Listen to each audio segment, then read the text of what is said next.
Welcome, today in front of me Realme 9i, and I'll show you how to adjust ringtone volume on this device. So first you should go into the settings application and then click here on the sounds and vibration. Now just to change the ringtone volume, you should swipe this white dot to the left or to the right side with your finger. By this way, just press and hold it, and drag it.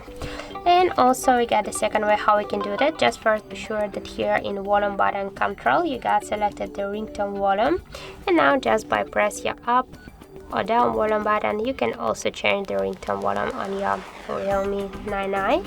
And also we got the third way how we can do that. Just first press your up or down volume button, that's doesn't matter, and then you can just swipe with your finger this volume down panel to the up or to the down, and by this way you can change the ringtone volume on your device. So that's it. Thank you guys for watching, and if you find this video helpful, don't forget to leave a like, comment and to subscribe our channel.